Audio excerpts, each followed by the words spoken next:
भारत में रेत माफिया एक संगठित अपराध नेटवर्क है जो अवैध रूप से रेत निकालने और बेचने में शामिल है। शहरीकरण और बुनियादी ढांचे के विकास के कारण रेत की मांग में भारी वृद्धि हुई है, जिससे एक आकर्षक लेकिन अवैध बाजार बन गया है।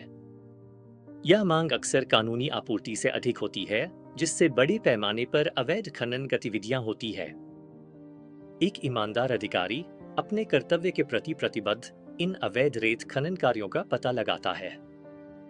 यह अधिकारी, जो भ्रष्टाचार के खिलाफ खड़ा है, जल्द ही खुद को एक शक्तिशाली और खतरनाक नेटवर्क के खिलाफ पाता है। रेत माफिया नदी तल, समुद्र तटों और तटीय क्षेत्रों से अवैध रूप से रेत निकालता है, अक्सर अनुमेय सीमा से अधिक या बिना किसी लाइसेंस के। यह निष्कर्षण भारी मशीनरी और मैनुअल श्रम का उपयोग करके किया जाता है, जिसमें पर्यावरणीय नियमों की बहुत कम परवाह की जाती है।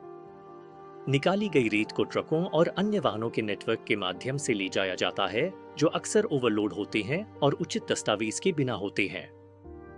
यह परिवहन नेटवर्क कानून प्रवर्तन और नियामक जांच को दरकिनार करने के लिए रिश्वत और धमकी पर निर्भर करता है। अवैध रेत व्यापार से उत्पन्न काला धन रियल एस्टेट, शेल कंपनियों और अन्य अवैध गतिविधियों में निवेश के माध्यम से ढोया जाता है। इस पैसे का उपयोग माफिया के संचालन को वित्त पोषित करने, अधिकारियों को रिश्वत देने और उनके राजनीतिक संबंधों को बनाए रखने के लिए किया जाता है।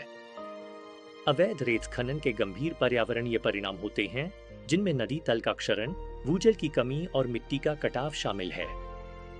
किंग्स कॉलेज की किरण परेरा बताती हैं कि अंधाधुंध खनन से नदी तल खराब होते हैं और नदियां अपना रास्ता बदल लेती है। रेत भूजल स्तर को बनाए रखने और तटीय क्षेत्रों में खारे पानी को ताजे पानी के स्रोतों में घुसने से रोकने में मदद करती है। रेत माफिया का संचालन राजनीतिक संरक्षण और स्थानीय अधिकारियों के साथ संबंधों पर बहुत अधिक निर्भर करता है। अपराधियों, राजनेताओं और सरकारी अधिकारियों के बीच यह सांठगांठ माफिया को दंड मुक्ति के साथ काम करने की अनुमति देती है।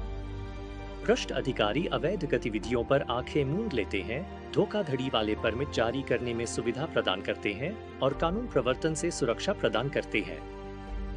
राजनेता वित्तीय सहायता, वोटों और अन्य एहसानों के बदले रेत माफिया को संरक्षण प्रदान करते हैं। माफिया अपने संचालन को चुनौती देने वाले किसी भी व्यक्ति को चुप कराने के लिए धमकी और हिंसा का उपयोग करता है।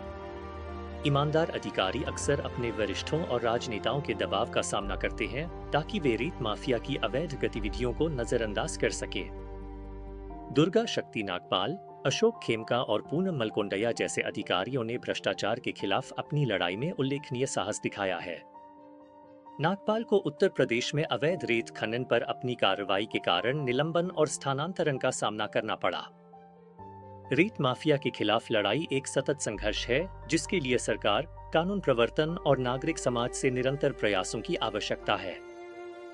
यह ईमानदार अधिकारियों की कहानी अखंडता, साहस और भ्रष्टाचार के सामने दृढ़ता के महत्व की याद दिलाती है।